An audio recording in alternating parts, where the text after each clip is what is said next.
Welcome to A Course in Miracles, the practice. Understanding is not necessary to apply these daily practices. As you practice this daily, understanding will come. Some of the exercises, all of which are simple, over the next 365 days, your mind will want to resist. Practice them anyway. And welcome to A Course in Miracles, the practice.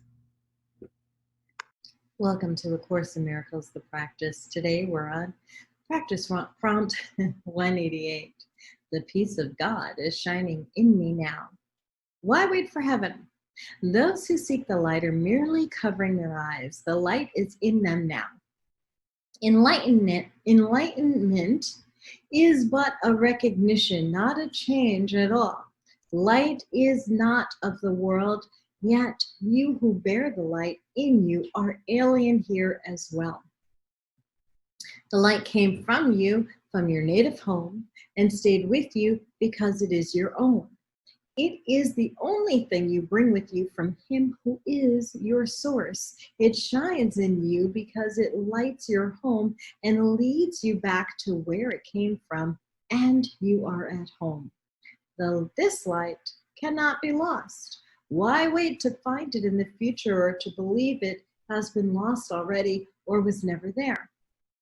It can so easily be looked upon that arguments which prove it is not there become ridiculous. Who can deny the presence of what he beholds in him?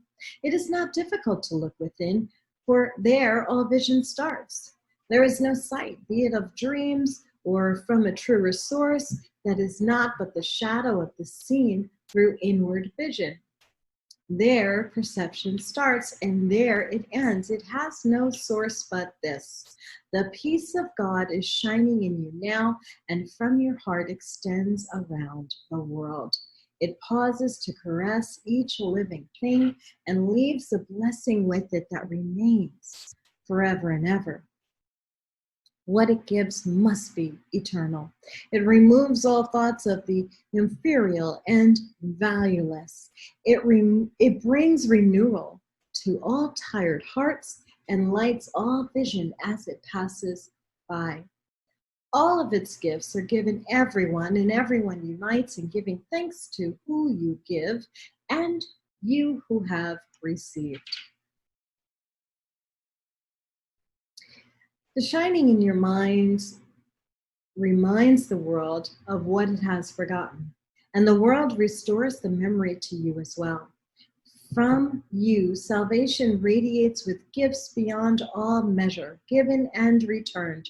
To you, the giver of the gift, does God Himself give thanks, and in His blessing does the light in you shine brighter, adding to the gifts you have to offer to the world. The peace of God can never be contained.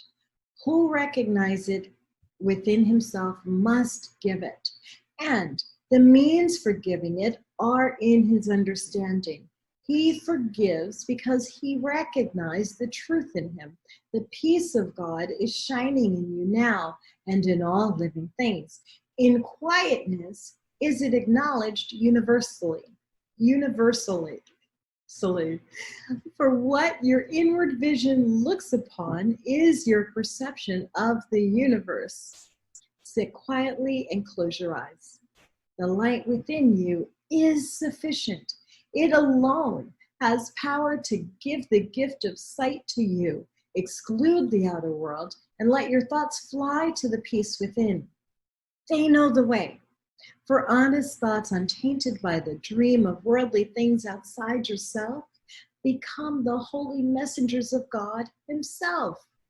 These thoughts you think with Him. They recognize their home and they point surely to their source. Where God the Father and the Son are one, God's peace is shining on them, but they must remain with you as well, for they were born within your mind, as yours was born in God's. They lead back to peace from where they came, but to remind you how they must return. They heed your Father's voice when you refuse to listen, and they urge you gently to accept his word for what you are, instead of fantasies and shadows. They remind you that you are the co-creator of all things that live, for as the peace of God is shining in you, it must shine on them. We practice coming nearer to the light in us today. We take our wandering thoughts and gently bring them back to where they fall in line with the thoughts we share with God. We will not let them stray. We let the light within our minds direct them to come home. We have betrayed them, ordering them to depart from us, but now we call them back and wash them clean of strange desires and disordered wishes. We restore to them the holiness of their inheritance. Thus are our minds restored with them, and we acknowledge that the peace of God still shines in us and from us to all living things that share our life. We will forgive them all, absolving all the world from what we thought it did to us. For it is we who make the world as we would have it. Now we choose that it be innocent, devoid of sin, and open to salvation. And we lay our saving blessing on it as we say, the peace of God is shining in me now. Let all things shine upon me in that peace, and let me bless them with the light in me. I'm Keisha Dixon. This has been A Course in Miracles, the practice prompt 188. The peace of God is shining in me now.